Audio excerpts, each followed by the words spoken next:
ঐতিহাসিক জাতীয় সমাবেশের সম্মানিত সভাপতি জামায়াত ইসলামীর আমির ডাক্তার শফিকুর রহমান, মঞ্চে উপস্থিত অন্যান্য জাতীয় নেতৃবৃন্দ এবং আমার সামনে আগত সারা বাংলাদেশ থেকে জামায়াত ইসলামের নেতা কর্মী ভাই সবাইকে আমার দল গণ অধিকার পরিষদের পক্ষ থেকে সালাম এবং শুভেচ্ছা জানাচ্ছি। আসসালামু আলাইকুম।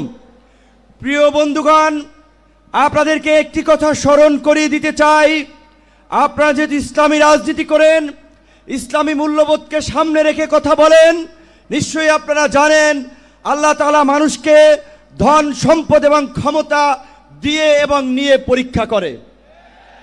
গত 16 বছরে আমাদের কাছ থেকে আল্লাহ তাআলা নিয়েছেন, আমাদের ধৈর্যের পরীক্ষা নিয়েছেন। আমরা সেই পরীক্ষায় উত্তীর্ণ হয়েছি বলেই আমাদেরকে এই রহমতের জুলাই উপহার দিয়েছিলেন।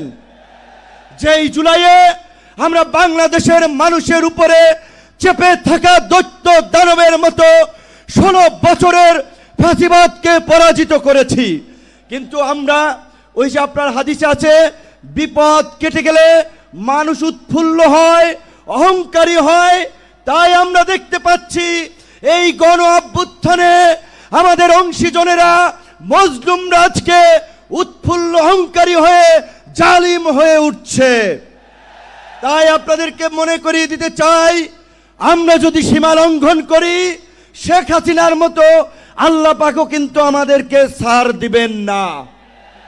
আজকে যেই ছাত্র জনতার সংগ্রামের মধ্য দিয়ে, যেই রক্ত এবং প্রাণের বিনিময়ে আমরা এই ঐতিহাসিক পরিবর্তন পেয়েছি, এই পরিবর্তনকে টেকসই করার জন্য আজকে বাংলাদেশের মানুষ যে শাসনতান্ত্রিক এবং সরকার ব্যবস্থার পরিবর্তনের আওয়াজ উঠিয়েছে, সরকারকে বলতে চাই সেই শাসনতান্ত্রিক ব্যবস্থার মৌলিক পরিবর্তন না করে আপনারা নির্বাচনের দিকে হাঁটবেন না।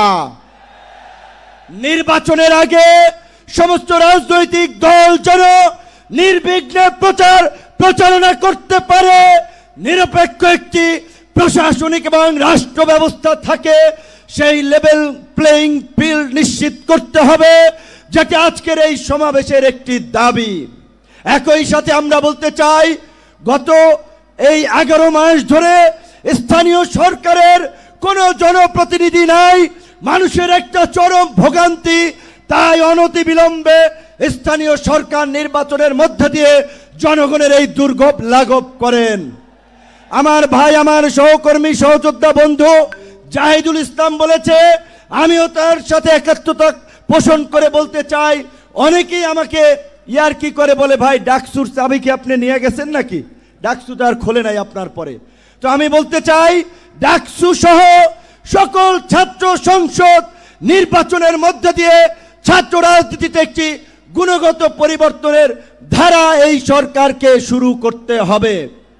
একই সাথে আমাদের এই অঙ্গীকারের বিনিময়ে এই পরিবর্তনকে দীর্ঘস্থায়ী করার জন্য, এই জুলাইয়ের সুফল মানুষের কাছে পৌঁছে দেওয়ার জন্য ঐতিহাসিক যে জুলাই ঘোষণাপত্র এবং যে জুলাই সনদ, আমরা আশা করি সরকার সেটি এই জুলাই মাসে বাস্তবায়ন করবে।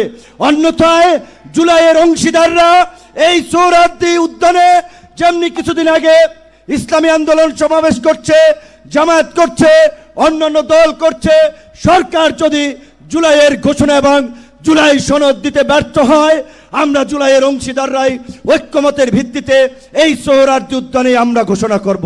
ধন্যবাদ।